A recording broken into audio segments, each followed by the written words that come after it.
Hello दोस्तों, welcome back. आज मैं किचन का काम आसान करने के लिए कुछ टिप्स लाई हूँ जो कि बहुत ही काम आने वाला है। जैसे कि सिलबट्टे, खलबट्टे या फिर मिक्सर मशीन के बिना ही कैसे हम मसाला करें। तो चलिए स्टार्ट करते हैं। पहले टिप होगी इस रुमाल को लेकर। गर्मी हो या फिर कोई भी सीज़न, रुमाल तो हम हाथ में लेकर ही जाते हैं। तो कभी कभी क्या होता है ना, कहीं पे गए हैं या फिर कोई शॉपिंग शॉप करने के लिए या फिर किसी पार्टी वार्टी में ज़्यादातर औरतें इस रुमाल को भूल ही जाते हैं। तो इस तरह से अगर हम लेके जाएं तो कभी भी ये गुम नहीं होगा, क्योंकि अगर हम भूल भी जाए ना तो इस तरह से सेफ्टी पिन लगा रहेगा कंगन में या फिर चूड़िया हो, कुछ भी हो। इस तरह से अगर सेफ्टी पिन के साथ इसको अटैच कर लोगे तो ये कभी भी गुम नहीं होगा दोस्तों। तो इसके बाद जब कहीं जाओगे इस रुमाल को लेकर तो इस तरह से हाथों में अटैच कर लेना सेफ्टी पिन की मदद से। बढ़ती हूँ दूसरी टिप की तरफ। दूसरी टिप होगी इस ब्लाउज़ को लेकर। तो कभी कभी क्या होता है ना, ब्लाउज़ पड़ा पड़ा अलमारी में पड़ा पड़ा बड़ा हो जाता है, कभी छोटा हो जाता है। तो अगर बड़ा हो जाए और हम कहूँ जाएं इमरजेंसी, और इमरजेंसी में पहन कर देखें तो ये बहुत बड़ा हो गया है, तो क्या करें, इस तरह से ले सेफ्टी पिन और कोई भी मोती या फिर छोटी जो बिंदी होती है, इस तरह से पहले सेफ्टी पिन में फंसा देना। उसके बाद क्या करनी है, जितना बड़ा होगा इस ब्लाउज उसके अकॉर्डिंग यहाँ पे इसको सेट करना है। इस तरह से दोस्तों, ये देखिए, ये अंदर की साइड रहेगा और ये जो मोती है कभी भी नहीं फंसेगा, इसीलिए ये मोती डालना बहुत ज़रूरी है। और इस तरह से सेफ्टी पिन को अटैच कर लेने से देखोगे ये घर बन के तैयार हो जाएगा। ये देखिए, बहुत ही बढ़िया टिप है। तो हो गया ना बड़ा वाला ब्लाउज छोटा। तो इस तरह से आप पहन सकते हो। और जो नीचे मैंने सेफ्टी पिन लगाया है उसी तरह से ऊपर पार्ट भी, यानी कि ऊपर की साइड भी लगानी है, तभी ये अच्छे से सेट होगा दोस्तों। तो अगर आपका भी ब्लाउज इस तरह से बड़ा हो गया है और कहीं जा रहे हो इमरजेंसी के लिए, तो इस तरह से दो सेफ्टी पिन ऊपर और एक नीचे लगा देना, तो देखोगे एकदम परफेक्ट बन के तैयार हो जाएगा। कैसा लगा दोस्तों आज का ये टिप। चलिए बढ़ते हैं तीसरी टिप की तरफ। तीसरी टिप होगी, जब हम सुबह उठते हैं तो ये जो मच्छरदानी होते हैं, तो इनको पहले सबसे पहले इधर उधर छिपा के रखते हैं, क्योंकि मच्छरदानी अगर बिस्तर में रखें तो देखने में तो बुरा लगेगा ही, और एकदम बहुत ही बुरा लगता है दोस्तों, अच्छा नहीं लगता है। तो इस तरह से अगर पीलो के अंदर डाल दूँगी तो ये बिस्तर पे ही रहेगा और किसी को पता भी नहीं चलेगा कि इसके अंदर मच्छरदानी है।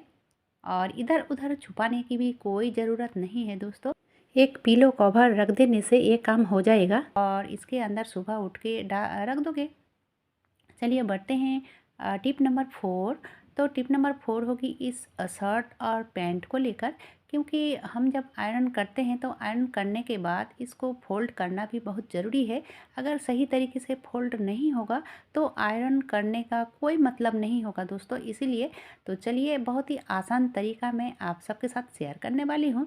तो कोई भी ये फोल्ड कर सकता है। जैसे कि एक मैंने लिया है किताब, और जो कॉलर है उसकी बीचों बीच मैंने इसको रख दिया और इस तरह से फोल्ड करूँगी। ये कोई भी कर सकता है। तो एकदम से परफेक्ट फोल्ड बन के तैयार हो जाएगा। इस तरह से करोगे तो जल्दी भी होगी और अच्छा भी होगा। ये देखिए दोस्तों, अब देखिए, जो अंदर मैंने किताब डाला था, किताब को इस तरह से निकाल लूँगी। ये देखिए, बहुत ही बढ़िया बनके तैयार हो चुका है। अब है पैंट की बारी। तो पैंट को कैसे हम फोल्ड करें कि अलमारी में ज़्यादा जगह ना घेरे और देखने में भी अच्छा लगे। और कभी कभी क्या होता है ना, अच्छे से फोल्ड नहीं होता है, इसलिए ये खुल भी जाता है। तो चलिए, सबसे पहले मैं तो आयरन कर लिया है। अब इस तरह से इसको फोल्ड कर लिया और नीचे की साइड से इस तरह से ऊपर की साइड कर लिया। अब ये दोनों को इस तरह से फोल्ड कर लिया। ये देखिए दोस्तों, बहुत ही बढ़िया बनके तैयार हो गया। अब टिप्स नंबर 5, ये जो अनियन है तो इसको रखना अच्छे से, अगर रखेंगे तो ये ठीक ठाक बहुत दिन तक चलेगा। अगर ठीक से नहीं रखूँगी तो ये इसमें सड़ सकता है, सड़ जाता है। तो ये देखिए दोस्तों, कोई भी कार्टून हो या फिर कोई भी प्लास्टिक की जो छेद वाली झुर्री होती है वो हो, तो इसके अंदर अगर हम इस अनियन को रखेंगे तो ये ज़्यादा दिन तक अच्छा रहेगा। और हाँ दोस्तों, जो लोग मेरे चैनल पे नए आए हो, अभी तक सब्सक्राइब नहीं किया हुआ है, तो प्लीज़ मुझे सपोर्ट करने के लिए सब्सक्राइब करना भी बहुत ज़रूरी है, ताकि हर रोज़ का नोटिफिकेशन सबसे पहले आपके मोबाइल में पहुंच जाए। तो चलिए, उंगली दबाइए और सब्सक्राइब कीजिए, वो तो एकदम से फ्री है। और जो लोग ऑलरेडी सब्सक्राइब किया हुआ है और डेली वीडियो देख रहे हो, उनको मेरी तरफ से बहुत बहुत धन्यवाद। टिप नंबर 6, अब बारी है मसाला करने की। तो मसाला करने के लिए खलबट्टे या फिर सिलबट्टे या फिर मिक्सर मशीन कुछ भी नहीं लगेगा, क्योंकि बहुत सारे बैचलर जो बाहर रहते हैं उनको इस तरह से मसाला करना पड़ता है। कटोरी में हो या फिर ग्लास में हो, इस तरह से अगर मसाला करते हो तो इधर उधर छिड़कता है। लेकिन दोस्तों, आज मैं जो तरीका आपको बताने वाली हूँ वो बहुत ही आसान तरीका है, क्योंकि ये जो ऑयल की बोतल है या फिर वाटर बोतल है, तो ये इस तरह की 1 लीटर की बोतल होना चाहिए। और इस तरह से बेलन की मदद से आप मसाला कर सकते हो। और ये मसाला करने में ज़्यादा टाइम भी नहीं लगता है, ज़्यादा से ज़्यादा 5 मिनट में ये बन के तैयार हो जाता है। तो इस तरह से कोई भी मसाला कर सकते हो।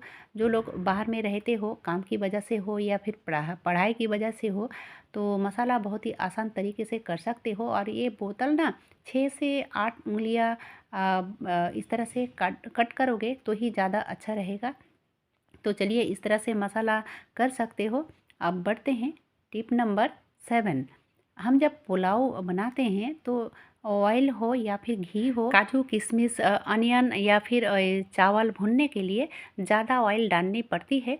तो दोस्तों, अगर हम सबसे पहले चावल को भून ले ज़्यादा ऑयल में, तो सब ऑयल ना चावल में सोंख लेगा। तो ये ध्यान में रखना चाहिए कि जब हम ऑयल डालेंगे पुलाव के लिए, तो सबसे पहले काजू किशमिश, उसके बाद अनियन को फ्राई करूँगी, उसके बाद जो ऑयल बचा हुआ रहेगा उसमें चावल को डाल दूँगी। तभी ये परफेक्ट होगा और ज़्यादा वेस्ट भी नहीं होगा दोस्तों। तो इस तरह से आप पुलाव कर सकते हो। तो ये वीडियो कैसा लगा दोस्तों? अगर अच्छा लगा है तो छोटा सा एक लाइक देकर चैनल को सब्सक्राइब भी कर लेना और ज़्यादा से ज़्यादा लोगों तक शेयर भी कर लेना। आज के लिए बस इतना ही। इतने समय तक मेरी वीडियो देखने के लिए आप सबको बहुत बहुत धन्यवाद। फिर कल मिलूँगी नए एक वीडियो के साथ। Take care.